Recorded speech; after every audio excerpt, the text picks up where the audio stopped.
I don't like clowns.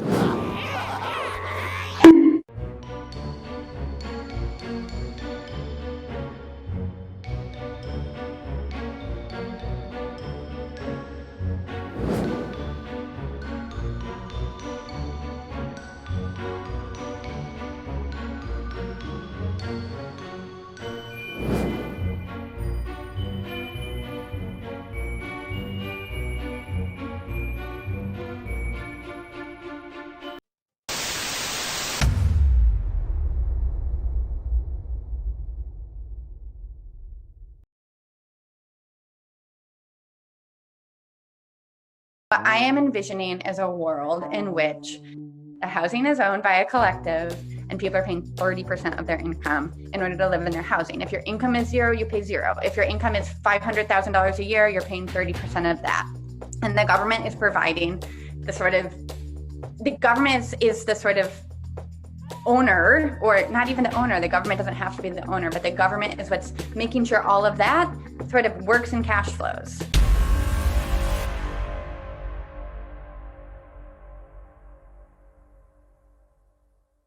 At $5 billion, we hope to be able to set up and staff the agency, but also build new housing across the state, as well as acquire distressed housing across the state.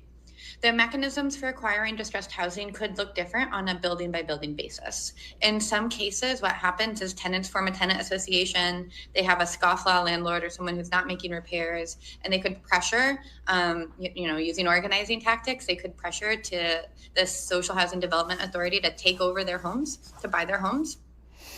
In other cases, you might happen through like a legal process. A couple of days ago, one of the most notorious slumlords in the city, his name is Ob Shalom, he was arrested because he is treating his tenants so badly, hundreds of thousands of open code violations. In cases like that, where the city is actively pursuing already sort of litigation and enforcement mechanisms against the landlord, the SHDA is an option. We can say, hey, you are not maintaining this building, and we are the city of New York. We have an interest in making sure that housing is well maintained, and we're going to take this building away from you.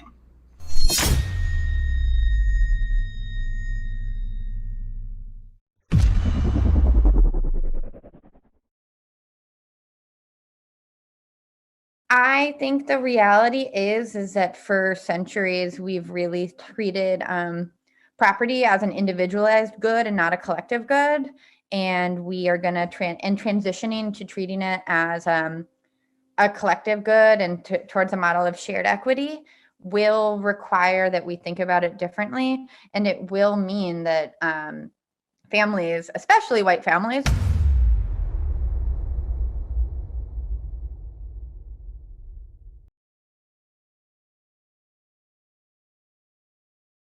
but some POC families who are homeowners as well are going to have a different relationship to property than the one that we currently have.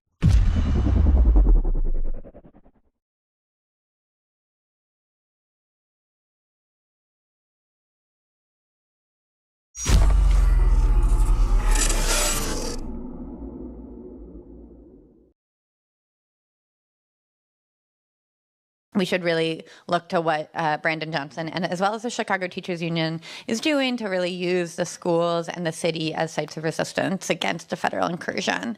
If you're comfortable in your coalition, you're not winning power. Winning power. If ICE and the National Guard are coming to New York City, ICE is already here. If the National Guard is coming on January 1st, which we know they are, we really have to use our tenant associations and our parent-teacher associations and our public schools as like networks of defense in support of Saran's agenda and in support of our neighbors.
So we're working on that. So we have conversations going on with the departments. And yeah, it's just, I mean, I don't think it needs to be explained why it's problematic to have random people showing up to daycares. And yeah, I mean, I think the fear in the Somali community is real. The fear in immigrant communities are real. So we're taking that very seriously.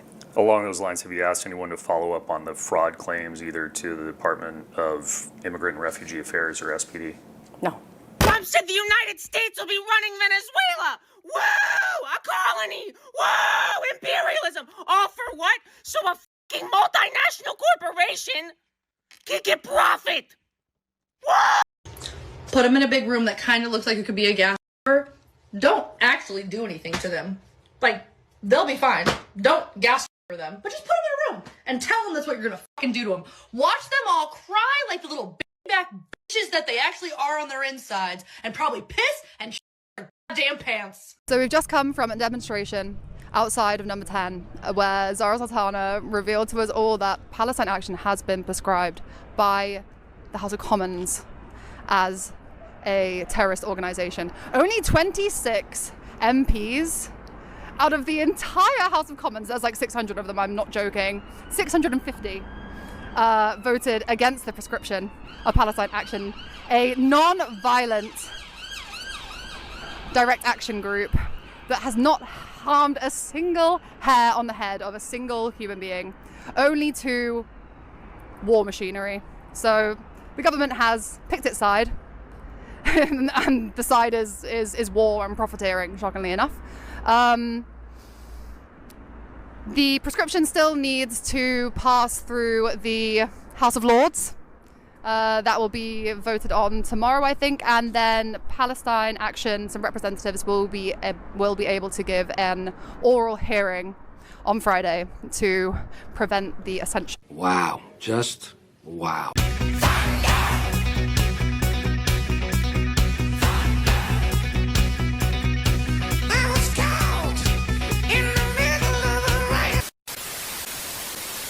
What is in your mouth? I ain't never in my life seen a donkey and a dog be best friends. Well, boy, what is that?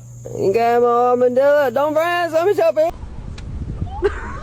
Oh my god! Billy has. You got Billy has. my house? Violet, drop the duck. Drop it. Rusty, drop it.